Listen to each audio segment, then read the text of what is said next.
Now that I have my new and completely invisible currency, it's time to see what it can do. So today is day one of Mission Bitcoin. I'm going to do my best to live only off my new digital money. But before I do, there are a few things I have to remember.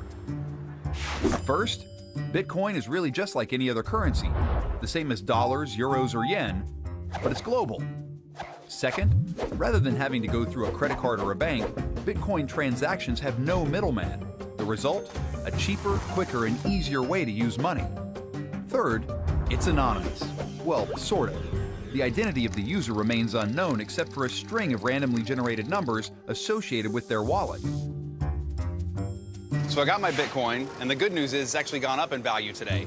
You see, Bitcoin, like the stock market, fluctuates based on demand. More people are buying Bitcoin, the value goes up. People start selling it, the value goes down. And today, it's up, so that's a good day. Okay, time to blow some millibits. Hey, how are you? Good, how are you? Good. You guys take Bitcoin? We do. That's fantastic news. I would guess that because you got this. Yes. That's the telltale sign. Exactly. Then I would like to buy a slice of pizza, a margarita. Okay. And a bottle of water. That's gonna be $5.27 and 0.0083 Bitcoins. 0.0083 Bitcoins. Yes. Now, how do I do this? I send, right? Right. Amount to send, so I type it in there, right? Change this to bit, because you don't want $0.0083. No, that's not enough money. That's not even a penny. Since a whole Bitcoin is worth about $630 right now, when I convert to a dollar value, this slice of pizza costs just a fraction of 1 Bitcoin. Okay. Here we go. Woo! Look at that. We're living in the future, buying pizza in the millibits. See, I've got to tap my tag that I got the other night. I got to put that there. It's in my wallet. Done. Did it go through? Let's go back. Sweet. Ding! Sold. Thank you very much. Thank you. It was so easy. Look at that. Pow! Pew, pew, pew, pew, pew. Bing, bing, bing, bing. I'm the king of Bitcoin. Slice of pizza, check. Hour one of Bitcoin life, and I'm already winning. That was surprisingly easy, but man cannot live on pizza alone. So my next stop is for some groceries.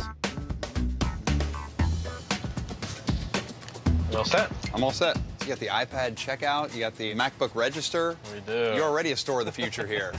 What's the upside for you to Bitcoin? In terms of comparative to credit cards, it's cheaper than credit cards, no chargebacks. We receive the money instantly. I've never had a single issue, and we've probably done close to 1,000 transactions, I'd say. Wow. And compare that to like a credit card. Out of 1,000 transactions, how many of those would you get? 15 to 20%. Whether it be and that's somebody saying there was a chargeback or a theft or yeah, or I mean, because credit card fraud is so prevalent today. Yeah. And as a small business owner, you assume that risk. And so there was another option to where, that was cheaper, that was safer. Bitcoin at this point in time is able to do that. So the total right now is 4272. Yep. That's 0.067 Bitcoin. 0.067. You scan that QR code right there. Great. So Dan, thanks for your time, No man. problem. Also, that ding, was that the money coming That in? little ding was letting me know that, hey, you sent a payment. So the rest is history. Awesome. Thanks, man. All Have a good day. right, Brooklyn bodegas, always on the cutting edge. But I wonder who else in the neighborhood takes Bitcoin.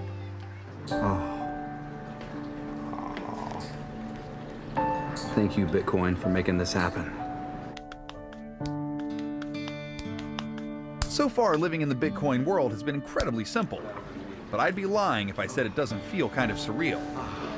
So, you had a good time? That was good. 20 US dollars. So where does Bitcoin come from? Here we go. Boop.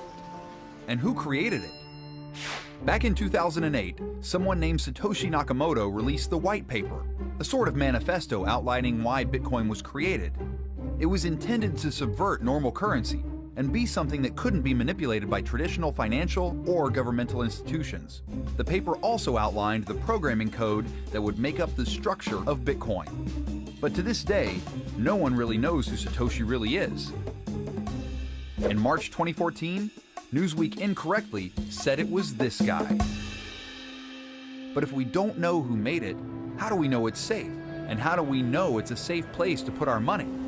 Luckily, I'm meeting Dan Kaminsky, a legendary hacker who, amongst other things, fixed a fatal flaw in the internet. Good to see you. Great to be here. The entire internet. If anyone can shed some light on how safe the Bitcoin code is, it's him. What is the best way to describe what you do? I break things. You break things. Then I get them fixed. Yeah. I'm a hacker, Yeah. professional hacker, one of what's called the white hats. So there are people out there who break stuff and then unfortunately steal things. I go ahead and I find the flaws in the systems that we depend on in everyday life and then work together with industry and government and other researchers to make the internet a safer place. And so when you first heard of Bitcoin, what did you think?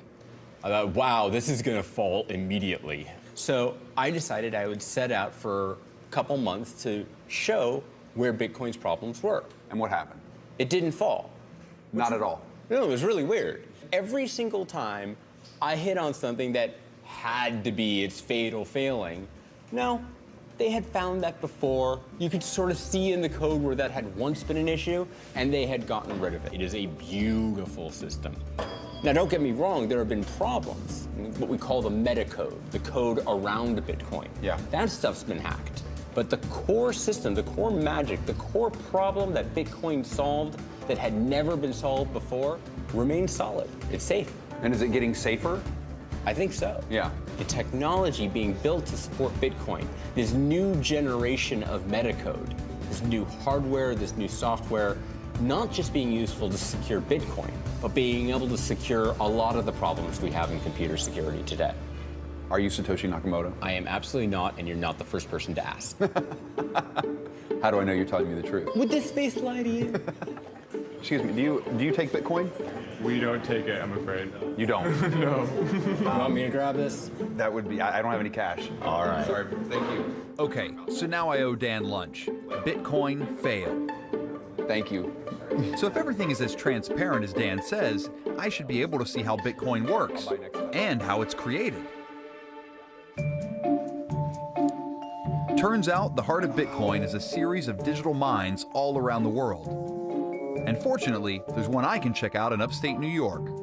And of course, I'm living my whole life with Bitcoin now, so I've got to book my travel with Bitcoin. Thankfully, there are a few travel sites that actually do take the Bitcoin. I found one air travel site that takes it, so now I've got to book my travel from New York to Rochester. I'll put in my dates. Okay. Choose Bitcoin. Type in my code.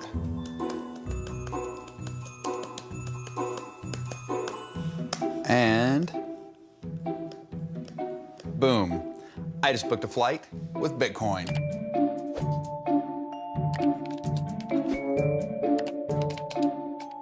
And I booked my hotel. A little Bitcoin magic coming through. I'm ready to head upstate. Just that easy. Thank you, Bitcoin.